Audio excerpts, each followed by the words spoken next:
तो बाहर निकालेंगे तुमने चेहरा, सो जाओ। Good evening students, my self Jitendra Kumar और आप सभी देख रहे हैं Inspire Excellence Institute. Today we will discuss about enzymes. आज हम एंजाइम पर डिस्कस करेंगे। तो जो एंजाइम्स, सबसे पहला एंजाइम है जिसकी खोज बुकनर ने ईस्ट कोशिकाओं में की थी और ये एंजाइम फर्मेंटेशन की क्रिया को प्रेरित करता है। इस एंजाइम का नाम है जाइमेज एंजाइम।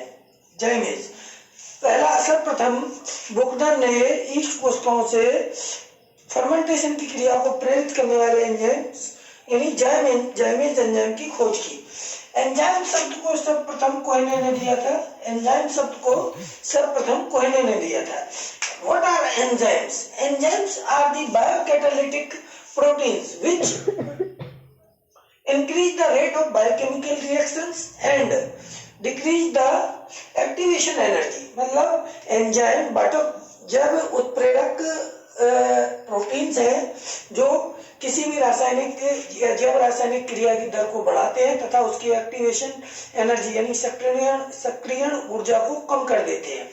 ठीक है, अब हम फीचर्स की बात करें एंजाइम्स के, तो एंजाइम्स में डिफरेंट फीचर्स हैं। All enzymes are proteins but all proteins are not enzyme. मतलब कि सभी एंजाइम्स प्रोटीन्स होते हैं लेकिन सभी प्रोटीन्स एंजाइम्स नहीं होते हैं। प्रोटीन, ठीक है, जो एंजाइम्स हैं वो टर्शरी यानी तृतीयक और ग्लोबुलर प्रोटीन्स होते हैं। कैसे होते हैं? तृतीयक और ग्लोबुलर प्रोटीन्स होते हैं एंजाइम। एंजाइम अमीनो एसिड के पॉलीपेप्टाइड्स होते हैं जो जीन के कंट्रोल में राइबोसोम पर सिंथेसाइज होते हैं। राइबोसोम पर इनका निर्माण होता है जीन के कंट्रोल में। ठीक है, पॉलीपेप्टाइड्स होते हैं अमीनो एसिड के। इनका मॉलिक्यूलर वेट, एंजाइम्स का मॉलिक्यूलर वेट हाई होता है और ये कॉम्प्लेक्स कोलाइडल सबस्टेंस होते हैं। कॉम्प्लेक्स कोलाइडल सबस्टेंस होते हैं। ठीक है, ये बहुत ही सेंसिटिव होते हैं पीएच के प्रति और टेम्परेचर के प्रति। ज्यादातर एंजाइम्स न्यूट्रल पीएच पर कार्य करते हैं। लेकिन कुछ एक्सेप्शंस होते हैं क्योंकि बायोलॉजी है। बायोलॉजी में कुछ एक्सेप्शंस होते हैं जैसे कि हाइड्रोलेज एंजाइम जो होते हैं वो एसिडिक नेचर के होते हैं, उनका पीएच 5 होता है, वो पीएच 5 पर कार्य करते हैं। जबकि अधिकांश एंजाइम जो होते हैं वो न्यूट्रल जो है पीएच पर कार्य करते हैं। इसी प्रकार से अगर हम टेम्परेचर की बात करें तो ज्यादातर एंजाइम्स जो कार्य करते हैं वो 20 से 38 डिग्री सेंटीग्रेड टेम्परेचर पर करते हैं। अगर 38 डिग्री से ज्यादा टेम्परेचर होता है तो एंजाइम डीनेचर्ड कर जाते हैं, बेहाइड्रेट हो जाते हैं। लेकिन इसमें भी एक अपवाद है, जैसे टॉप पॉलीमरेज एंजाइम। कुछ एंजाइम्स ऐसे होते हैं जो हाई टेम्परेचर पर भी कार्य करते हैं, जैसे टॉप पॉलीमरेज एंजाइम। कौन सा एंजाइम? Top polymerase enzyme. ये पीसीआर चेन में यूज होता है और ये top polymerase enzyme 90 degree centigrade और तक जो है कार्य करता है। 75 से ऊपर कार्य करता है, 75 डिग्री सेंटीग्रेड से ऊपर पाए। अगर 20 डिग्री सेंटीग्रेड से कम टेम्परेचर होता है तो एंजाइम डीएक्टिवेट हो जाते हैं, मतलब निष्क्रिय हो जाते हैं। ठीक है, अब केएम कांस्टेंट एंजाइम की कार्य क्षमता को दर्शाता है।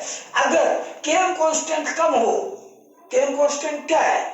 मिचेल्सन मेंशन नियतांक या कांस्टेंट है जो कि कम हो तो उस जो एंजाइम है उसकी कार्य क्षमता अधिक होती है, मतलब जस्ट विपरीत होते हैं एक दूसरे के। अब हम एंजाइम के स्ट्रक्चर की बात कर लेते हैं। एंजाइम के स्ट्रक्चर की बात करें तो एंजाइम 2 तरह के होते हैं स्ट्रक्चर में, एक तो सिंपल एंजाइम्स और एक complex enzyme. Simple enzymes the enzymes which are made up of only proteins।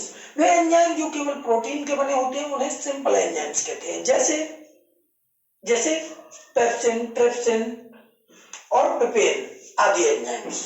ठीक है, अब कॉन्जुगेटेड एंजाइम्स, इनको होलो एंजाइम्स भी कहा जाता है। Conjugated enzymes are also known as holo enzyme. ठीक है ना, होलो एंजाइम कहते हैं। ये प्रोटीन और नॉन प्रोटीन दोनों पार्ट से मिलकर बने होते हैं। इनके प्रोटीन पार्ट को एपो एंजाइम कहते हैं। नॉन प्रोटीन पार्ट इनमें 3 तरह के होते हैं। नंबर 1 कोएंजाइम, नंबर 2 कोफैक्टर और नंबर 3 प्रोस्टैटिक ग्रुप। कोएंजाइम जो है एंजाइम के प्रोटीन पार्ट से लूजली अटैच्ड ऑर्गेनिक पार्ट होते हैं, जैसे vitamin, AMP, ADP, ATP, NAD, NADP, FMN, FAD etcetera और lipoic acid. These are the coenzyme.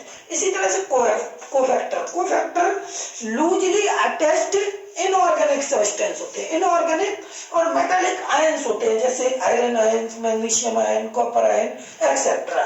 ठीक है। प्रोस्टैटिक ग्रुप टाइटली अटैच्ड, मतलब जो आसानी से सेपरेट ना हो प्रोटीन पार्ट से।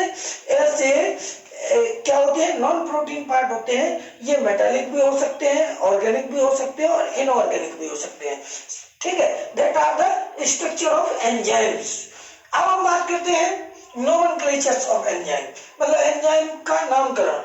एंजाइम के नामकरण में एज एक सफिक्स लगाते हैं हम लोग, एज, ASE सफिक्स होता है, मतलब प्रत्येक एंजाइम के पीछे जो है एज लगा होता है, जैसे प्रोटीएज, हेक्सोकाइनेज, ट्रांसमिनेज, ठीक है, आदि। तो एंजाइम का जो मॉडर्न सिस्टम है उसको IUB ने 1961 में एंजाइम कमीशन की सिफारिशों को लागू करके दिया और उसके अनुसार जो एंजाइम है उनको 6 क्लास में डिवाइड किया गया। पहला ऑक्सीडो रिडक्टेज, इसके नाम में ही छिपा है सारे एंजाइम। ऑक्सीडो मतलब ऑक्सीडेशन, ऑक्सीडेशन, और रिडक्टेज मतलब रिडक्शन, अर्थात वे एंजाइम जो ऑक्सीडेशन और रिडक्शन की क्रिया को प्रेरित करते हैं, मतलब ऑक्सीकरण और अपचयन की क्रियाओं को प्रेरित करते हैं, वो एंजाइम क्या कहलाते हैं, ऑक्सीडो रिडक्टेज एंजाइम कहलाते हैं, जैसे साइटोक्रोम ऑक्सीडेज। ठीक है। और इसके लिए हम बेस्ट एग्जांपल ले लेते हैं photosynthesis. This is the oxo reductase reduction, oxidation and reduction reaction, और इसको जो है इसी प्रकार के एंजाइम ऑक्सीडो रिडक्टेज एंजाइम जो है प्रेरित करते हैं। ठीक है। अब हम बात करें ट्रांसफरेज एंजाइम की, देखो इसमें साफ दिख रहा है ट्रांसफर, ट्रांसफर, ट्रांसफर मतलब कि वे एंजाइम जो किसी भी ग्रुप को या समूह को किसी सबस्ट्रेट से दूसरे पदार्थ पर स्थानांतरित करते हैं, ट्रांसफर करते हैं, उनको ट्रांसफरेजेज एंजाइम कहते हैं, जैसे हेक्सोकाइनेज, ट्रांसएमिनेज। ठीक है। अब हाइड्रोलेजेज एंजाइम, हाइड्रोलेजेज, हाइड्रो मतलब ये हाइड्रोलिसिस शो कर रहा है, हाइड्रोलिसिस, हाइड्रोलिसिस माने जल अपघटन। ठीक है। वे एंजाइम जो जल अपघटन की क्रियाओं को प्रेरित करते हैं, जैसे प्रोटीएज एंजाइम, ये प्रोटीन का जल अपघटन करता है, लाइपेज एंजाइम लिपिड का जल अपघटन करता है, और कार्बोहाइड्रेट एंजाइम कार्बोहाइड्रेट का जल अपघटन करता है। अब हम बात करें लाइजेज की, लाइजेलिसिस मतलब कि वे एंजाइम जो बिना जल अपघटन के अपघटन की क्रियाओं को प्रेरित करते हैं, जैसे एल्डोलेज एंजाइम। ठीक है। अब आइसोमरेज एंजाइम, वे एंजाइम जो पदार्थों को आइसोमर में चेंज कर देते हैं, उनके आइसोमर में बदल लेते हैं, उनको आइसोमरेज एंजाइम कहते हैं। अब सिंथेज एंजाइम या लाइगेज एंजाइम, सिंथेज एंजाइम या लाइगेज एंजाइम, वे एंजाइम जो सिंथेटिक क्रियाओं को मतलब वे एंजाइम जो छोटे सबस्ट्रेट को जोड़कर बड़े अणु का निर्माण करते हैं, उनको हम जो है कहते हैं लाइगेजेस या सिंथेज एंजाइम, जैसे ligase enzyme. These are the all about the enzymes structure, enzymes features and some history and the nomenclature of enzyme। साथियों, ये पूरा एंजाइम के नामकरण, उनके लक्षण और उनकी संरचना से संबंधित वीडियो है। अगर ये वीडियो आपको बहुत अच्छा लगा हो तो चैनल को ज्यादा से ज्यादा सब्सक्राइब कीजिए, वीडियो को ज्यादा से ज्यादा लाइक कीजिए और कमेंट कीजिए और शेयर कीजिए। Thank you for watching this video.